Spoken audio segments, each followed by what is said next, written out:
জাতিসংঘের মহাসচিব Antonio Guterres আগামী ১৩ই মার্চ বাংলাদেশে রাষ্ট্রীয় সফরে আসছেন। সফরকালে মুসলিম সম্প্রদায়ের প্রতি সংহতি জানিয়ে রোজা রাখবেন তিনি। পবিত্র রমজান মাসে ঢাকায় আসছেন বলেই তিনি এই সিদ্ধান্ত নিয়েছেন। পররাষ্ট্র মন্ত্রণালয়ের সূত্র জানায়, আগামী ১৩ই মার্চ ৪ দিনের সফরে ঢাকায় আসছেন জাতিসংঘের মহাসচিব।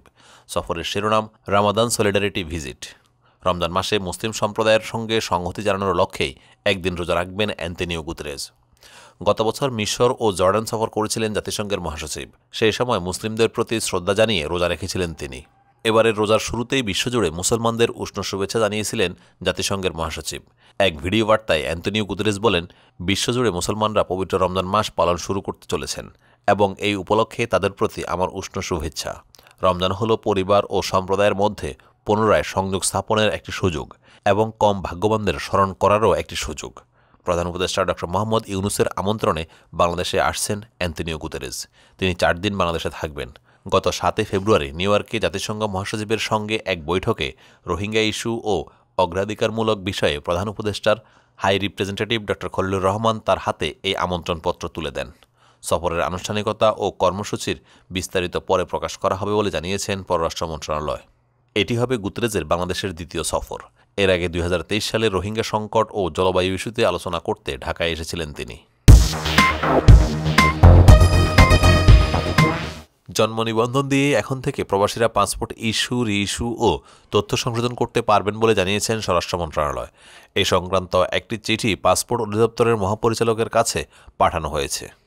মন্ত্রণালয়ের সুরক্ষা সেবা বিভাগ থেকে জানানো হয়, সুরক্ষা সেবা বিভাগ থেকে সূত্রস্থ স্মারককে জারিকৃত পরিপত্রের ১ ঘ অনুচ্ছেদ নিম্নরূপভাবে সংশোধন করা হলো।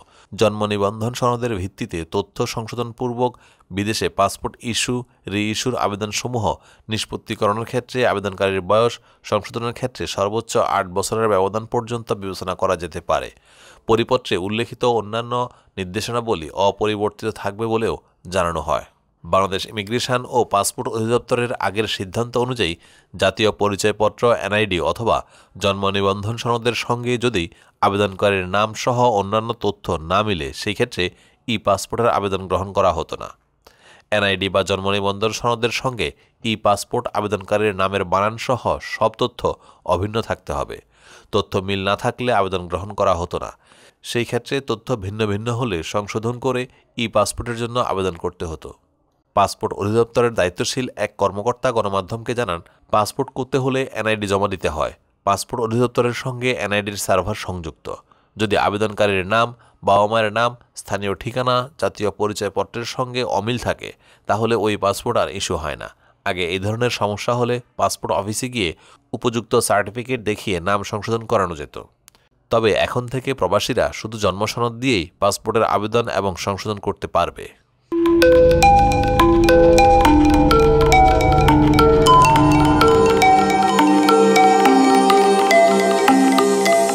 টেক টিভি, দেশ ও দশের কথা বলে।